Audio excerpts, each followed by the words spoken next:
Brisbane, I'm so excited to be here with you tonight. Thank you so much for coming. I will not be talking about fish, but I will be giving you some pretty unorthodox dating advice. My name is Luis, and I'm doing a PhD on quantum physics at Griffith University. And I know what you're thinking. A quantum physicist? This guy is going to be really boring. And I am. And you know, I get it. Whenever I tell someone that I'm actually studying quantum physics intentionally, I always get the same reactions. They say, "Oh, you must be smart." They say, "You must like the Big Bang Theory."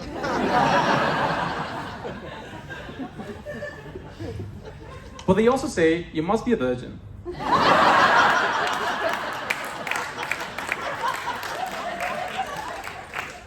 And you know, they're wrong, okay? I hate the Big Bang Theory.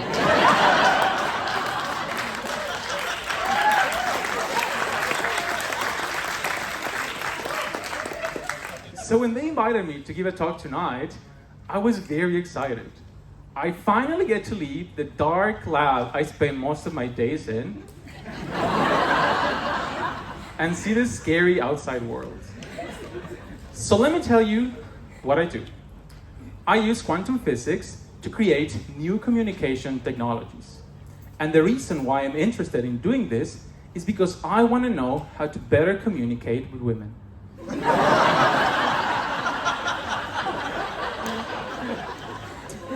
Now, I'm sure everyone has heard the word quantum at some point in their lives, whether it's in the Marvel movies or in the James Bond movies, or bizarrely, in dishwasher products.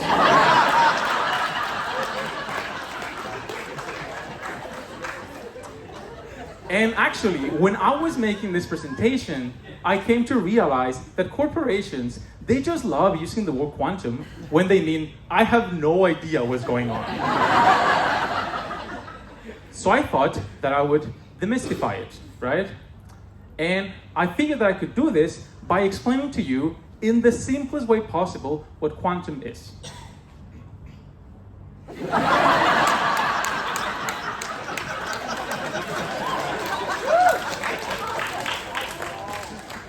You're laughing, but I see here some people that have actually done this in conferences.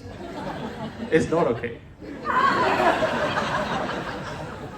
No, but seriously, let's break it down.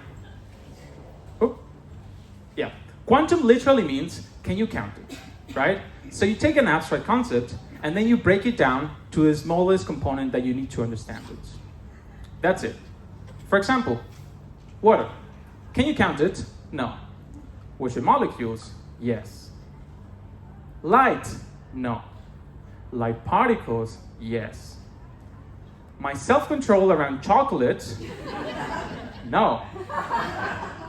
Tim Tams? Well, maybe you can count them.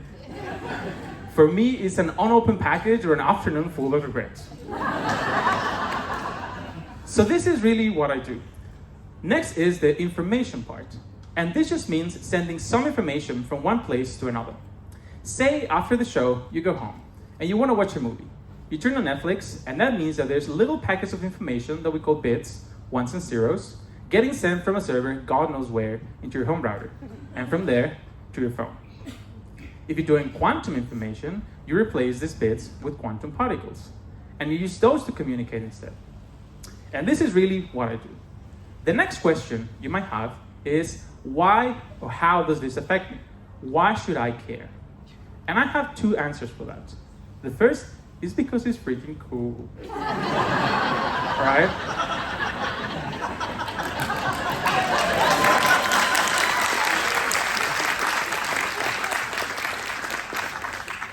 Just imagine saying, "Oh, I'm logging on to the quantum internet." But the second one is, have you ever used Australian internet?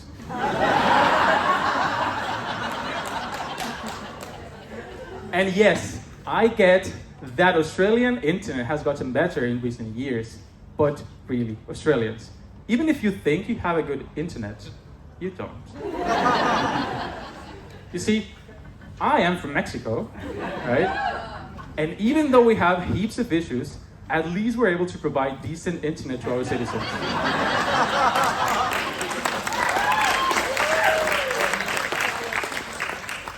So these problems, they really frustrate me.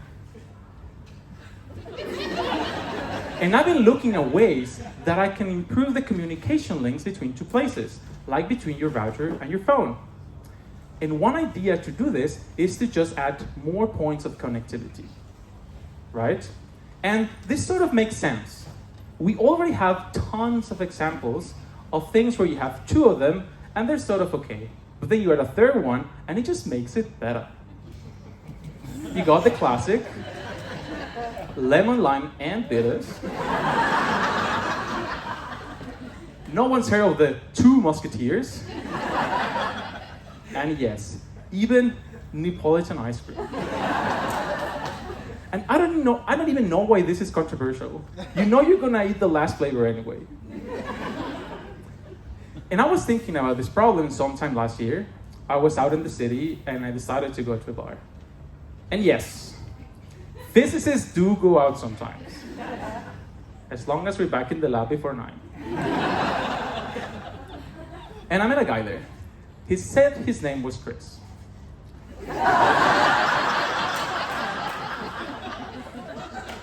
And after a couple of years, Chris and I were talking, and he told me that he was having some issues with his wife. He said, we're having some arguments, we're not communicating. And Chris didn't know this at the time, but I'm very socially awkward. And I have no idea how to do couples therapy. But he said communicating. And I had a bit of a brainwave. Oh.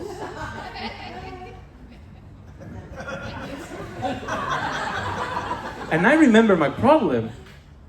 And I thought to myself, aha, this is a great opportunity for some data collection. So I said, Chris, have you ever thought about being a throuple?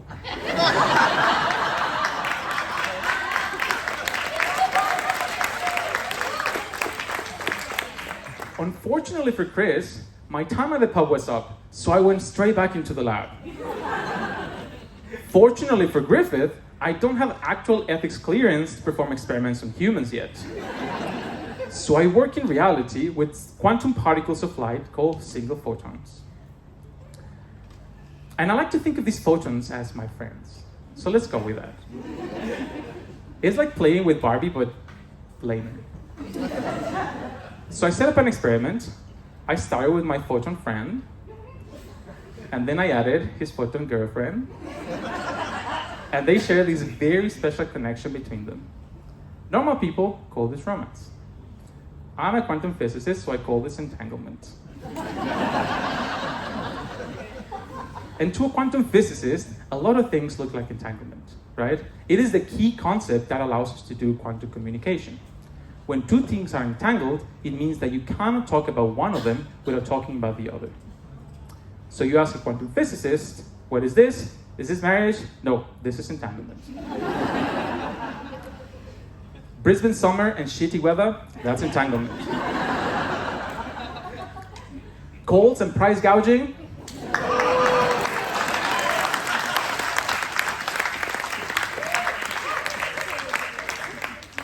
That's just free market. And the problem is that over time, this entanglement can fade. And if you want to use it to communicate, at some point it becomes unusable. So of course, you want to prevent this. And we rolled with the idea of more is better, and then we added a third photon into the mix. And we saw that when we considered the connection that they all share with each other, we could restore this entanglement and prevent it from becoming useless. At this point, you might be thinking, isn't that obvious? When you have more things, it just makes it better, right? That's how antennas work. But in my work, I found that this is not the case. Quantum particles are really finicky. And we didn't know if by sharing this connection between many people, we will actually be decreasing it instead of making it more robust. So this means that we can take these results out of the lab, and create new technologies that can help us learn how to communicate better. So, if adding one extra thing is good, I'm currently researching what happens if you add more. So hopefully tonight, you learn a little bit about quantum communication and how with quantum, more is better. And Chris, if you happen to be here tonight,